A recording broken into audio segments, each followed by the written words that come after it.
November ini mungkin lebih dari 10 kali banjir. 2 kali banjir besar, selebihnya banjir-banjir sedang. Dan itu dihadapi oleh saya pribadi, ya, teman-teman tim dan warga, karena kita terlibat untuk warga yang ada di sini terkait banjir gitu.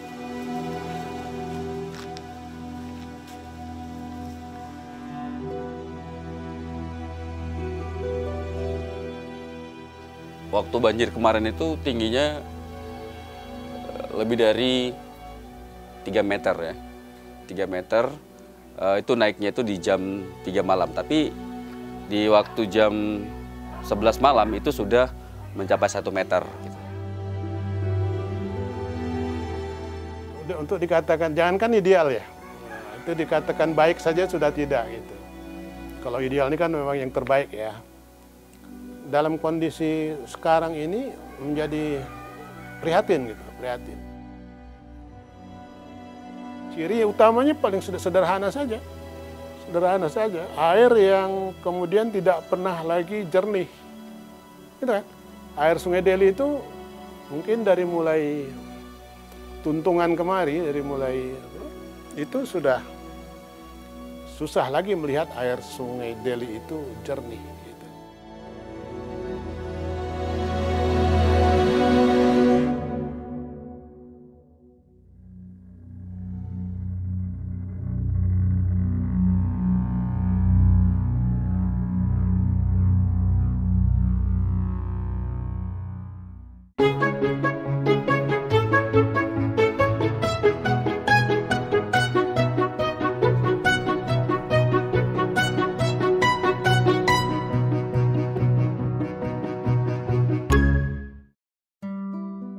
Di tepian Sungai Deli kami merapai mimpi, menatap hari depan bersama,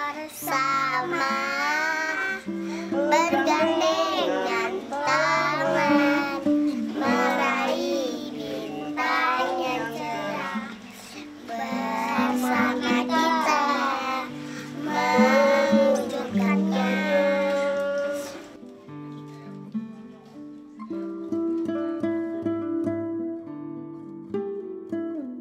Sungai Deli adalah nadi peradaban Kota Medan. Pada masa Kesultanan Deli, sungai ini menjadi jalur transportasi untuk mendukung aktivitas perdagangan. Distribusi hasil bumi dari hulu ke hilir juga bergantung pada sungai ini. Sungai telah membentuk kehidupan, menyediakan air, mendukung pertanian hingga menjadi jalur transportasi dan perdagangan. Jasa sungai telah lama dilupakan. Sungai Deli yang dulu membangun sebuah kota, bagaimana dengan nasibnya kini? Saya Abdul Rauf, kalau lengkap dengan gelarnya Profesor Dr. Insinyur Abdul Rauf, MP. Sehari-hari tugas sebagai dosen di USU, khususnya di Fakultas Pertanian dan Kehutanan, juga di program Pasca Sarjana di USU, S2 sampai S3 juga. Yang paling banyak saya berkiprah di Porumdas, Forum Daerah Aliran Sungai. Jadi di tingkat Sumatera Utara saya sebagai wakil ketua. Ya, Sungai Deli ini sebenarnya sungai yang vital ya, salah satu sungai yang sejak lama masuk dalam sungai prioritas 1 di Kementerian, di Bappenas dan di Kementerian Lingkungan Hidup dan Kehutanan. Kenapa? Karena Sungai Deli ini memang asal muasal dari berkembangnya Kota Medan. Jadi Kota Medan itu kan dialiri tengahnya itu oleh Sungai Deli. Nah, dan muaranya ke Sungai Belawan yang menjadi jalur pelabuhan internasional, sehingga ya pada masanya kan semua kota-kota besar di Indonesia ini kan sebenarnya berkembangnya dari tepian sungai. Ya sekarang ya untuk dikatakan, jangankan ideal ya, nah, itu dikatakan baik saja sudah tidak gitu. Kalau ideal ini kan memang yang terbaik ya. Dalam kondisi sekarang ini menjadi prihatin gitu, prihatin. Karena prediksinya kan ukurannya tadi itu, ukuran kan tadi pasokan air baku. Jadi air baku itu diprediksi pada tahun sekarang saja sudah mulai terasa kan. Sudah mulai terasa. Kalau dulu PDAM itu tidak pernah berhenti air, itu siang malam, itu sekarang kan sudah diwatasi. Malam itu mungkin jam 10 sudah dihentikan sampai jam 4. Nanti siang pun kadang-kadang dihentikan jam 2 sampai jam 4. Apa artinya itu? Karena memang pasokannya sudah berkurang. Gitu. Pasokan sudah berkurang. Nah dari situ yang menjadi, belum lagi kualitasnya. Itu kualitasnya itu lebih berbahaya lagi gitu. Lebih berbahaya. Kalau kuantitasnya mungkin jumlahnya diperkirakan masih aman sampai 2029 atau 2000 ini ya. Tapi kalau kualitasnya, mutunya sudah banyak berkurang. Nah, ciri utamanya paling sederhana saja.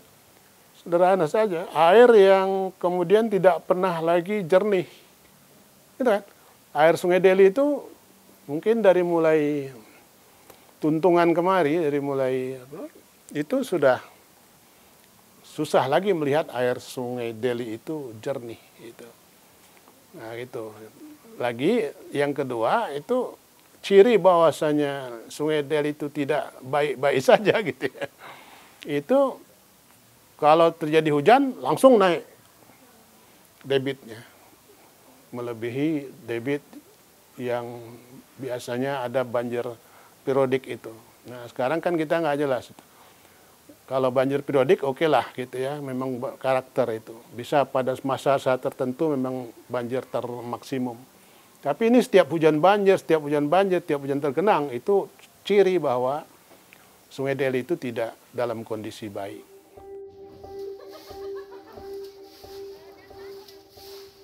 Pada Rabu 27 November 2024 kemarin, banjir melanda hampir seluruh wilayah di Kota Medan. 3 sungai Kota Medan termasuk Sungai Deli meluap secara bersamaan akibat intensitas hujan yang tinggi. Akibatnya, warga yang tinggal berdampingan dengan Sungai Deli harus mengungsi ke tempat yang lebih tinggi. Waktu banjir kemarin itu tingginya lebih dari 3 meter ya. 3 meter itu naiknya itu di jam 3 malam. Tapi di waktu jam 11 malam itu sudah mencapai 1 meter gitu. Mungkin di sini sering banjirnya itu malam. Tidak pernah, jarang sekali siang, bahkan tidak pernah untuk siang. Jadi jam 3 sore udah mulai naik besar dan kita dapat informasi memang curah hujan di hulu itu sangat deras sekali, bahkan terjadi longsor. Hasil dari banjir itu menghasilkan sampah-sampah gitu. Jadi banyak sampah-sampah yang sangkut, padahal ini sudah kita bersihkan. Sebelum banjir ini sudah bersih, tapi ketika banjir akhirnya sampah-sampah juga sangkut dan banjir itu membawa lumpur. Lumpur-lumpur itu yang akhirnya merusak rumah warga, gitu. Seperti itu. Kita bisa lihatlah kondisi. Halo, saya Lukman Hakim Siagian. Saya inisiator dan pendiri Sanggar Anak Sungai Deli. November ini mungkin lebih dari 10 kali banjir. 2 kali banjir besar, selebihnya banjir-banjir sedang. Dan itu dihadapi oleh saya pribadi, ya, teman-teman tim dan warga. Karena kita terlibat untuk warga yang ada di sini terkait banjir, gitu. Sebenarnya solusinya juga nggak yang berat ya, kalau kita mau ngatasi banjir gitu. Sungai Deli ini kan terjadi pendangkalan dan penyempitan gitu. Berarti kalau sudah terjadi pendangkalan dan penyempitan otomatis harusnya dinormalisasi. Supaya ketika nanti banjir besar sudah tidak terlalu banjir lagi gitu. Ya, tapi kan kembali lagi kepada pemangku-pemangku kepentingan, kepada orang-orang yang punya kuasa ya, untuk bisa prioritaskan sungai sebagai solusi untuk kedepannya banjir ini tidak terjadi lagi gitu. Tapi ya kembali lagi lah kepada pemerintah gitu. Karena kalau bicara kita warga, karena bicara sungai ini nggak cukup dengan tenaga, ya, nggak cukup dengan kesadaran, karena memang sudah rusak, dia butuh modal. Pemerintah butuh modal untuk mengkorek, ya, menormalisasi, dan itu aku pikir nantilah pemerintah bagaimana kebijakannya. Gitu.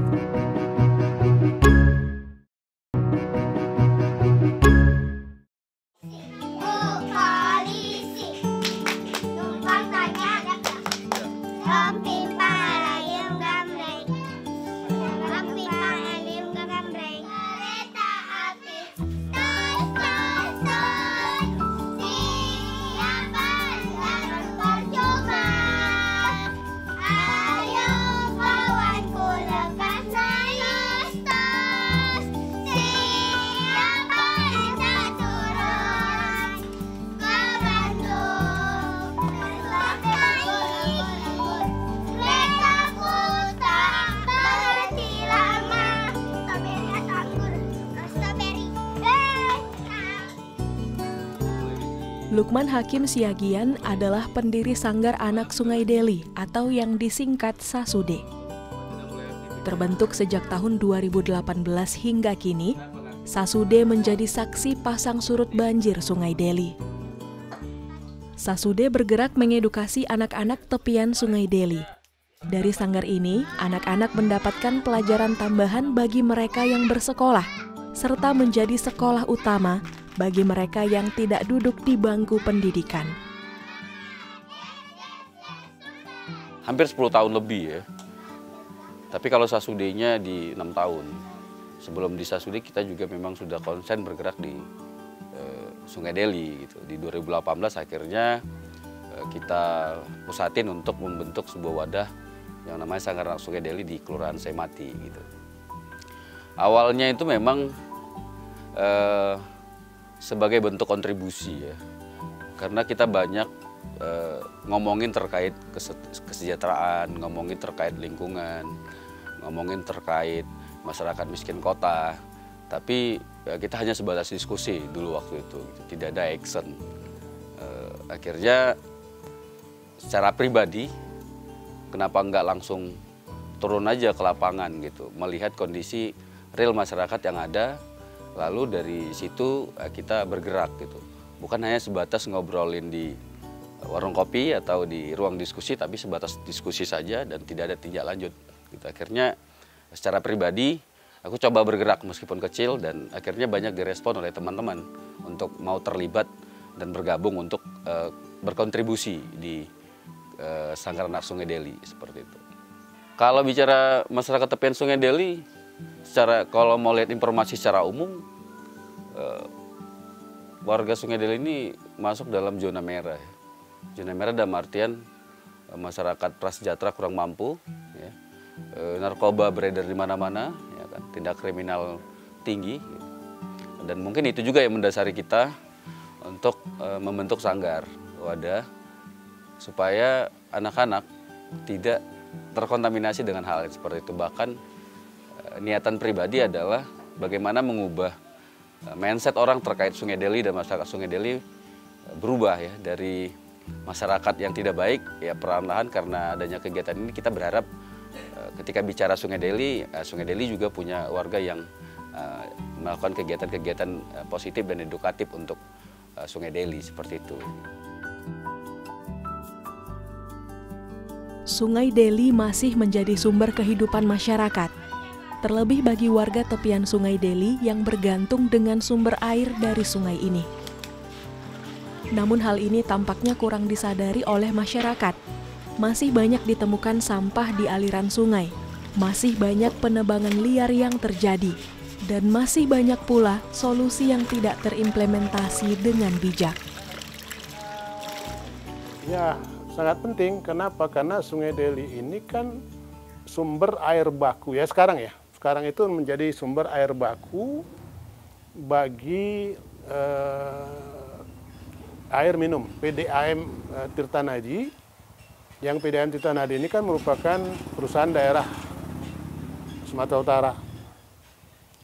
Jadi dari mata air di Sibolangit itu lah yang kemudian menjadi sebagian besarnya mengcover kebutuhan air minum untuk daerah di Medan dan sekitarnya hingga ke Binjai gitu, dan sebagian juga Deli Serdang, sebagian besar Deli Serdang itu tercover. Makanya PDAM Tirtanadi itu merupakan perusahaan daerah provinsi yang air bakunya utamanya dari Sungai Deli itu.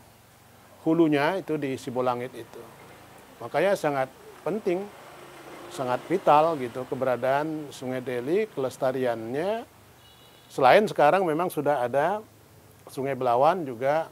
Sungai Belawan kan di sebelah barat kota Medan itu yang juga menjadi sumber air baku bagi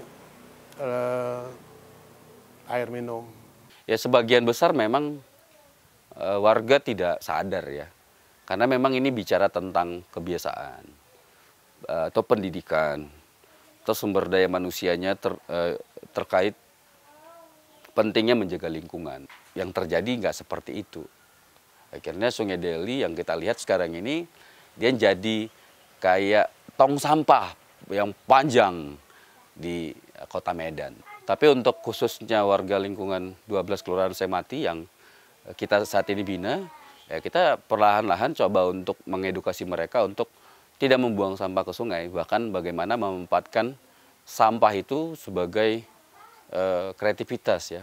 Termasuk kita juga melibatkan mama, anak-anak untuk mengolah sampah plastik menjadi suatu hal yang berguna. Contohnya membuat ekobrik atau kerajinan tangan dari sampah. Akhirnya sampah itu tidak lagi dibuang ke sungai, tapi menjadi suatu hal yang berguna gitu. Ya itu termasuk. Jadi ikutannya ke situ. Nah, sampah ini kan produk domestik. Ya, produk domestik. Jadi karena sudah banyak perumahan, banyak pemukiman, itu jadi problem sampah. Belum lagi sampah-sampah pasar gitu ya, sampah-sampah kota. Itu jadi problem, dan itu apalagi kesadaran kita dalam pengendalian pengelolaan sampah itu kan sangat kecil. Dibuang sembarangan, jadi parit sebagai tempat buang sampah, sungai sebagai tempat buang sampah gitu. Itu sudah barang tentu. Kemudian pendangkalan tadi itu, kenapa pendangkalan? Karena terjadi erosi, lahan sudah terbuka kan, banyak terbuka di itu. Jadi lahan yang sebenarnya tidak boleh dibuka, lahan miring. Lahan miring nggak boleh dibuka sehingga ketika terjadi hujan dia akan menggerus permukaan tanah. Itu yang kita kenal dengan erosi, sedimentasi, sudah jelas. Jadi kalau air yang keruh itu, air sungai yang keruh itu kan artinya dia mengandung sedimen melayang. Jadi mestinya sungai itu menjadi halaman depan. Ini kenapa sungai jadi kotor? Karena dia jadi halaman belakang kan. Jadi halaman belakang dari pemukiman. Nah, jadi city front water itu, konsep itu, bagaimana sungai itu menjadi halaman depan, nah itu yang perlu dilakukan.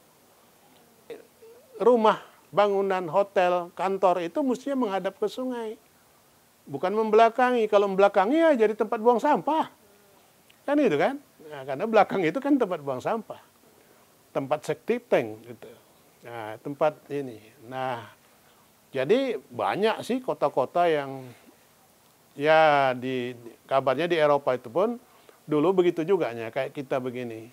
Ya kan? Tapi mereka sudah menata ini. Nah, di Indonesia beberapa tempat, saya kemarin pulang dari Surabaya, saya saksikan sendiri memang walaupun air itu belum bisa digunakan untuk konsumsi atau untuk ini, tapi paling tidak dia udah nggak keruh lagi, nggak kotor lagi, nggak ada sampah lagi.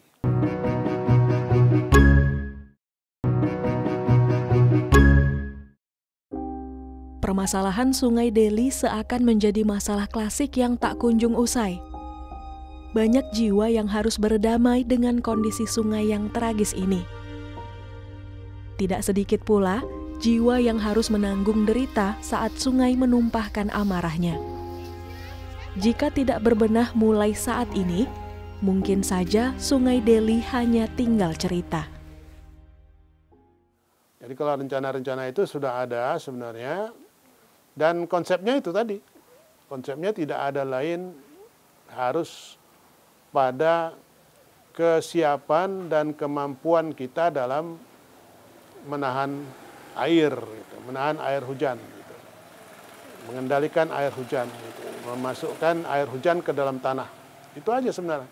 Konsep sederhananya itu aja. Bagaimana caranya? Kalau tidak lagi bisa dengan teknik vegetatif, jadi kalau menanam itu kan teknik vegetatif namanya, ya kita combine dengan teknik mekanik. Apa itu? Misalnya yang paling sederhana biopori atau sumur resapan. Jadi kalau setiap rumah itu punya sumur resapan yang bisa menampung air yang jatuh di atap rumahnya. Nah, saya buat itu. Di sudut rumah saya itu ada sumur yang bisa menampung air yang jatuh dari atap rumah kita. Ini sebenarnya lubang. Sengaja juga diberi jaring. Lubang ini yang memasukkan air ke sumur ini.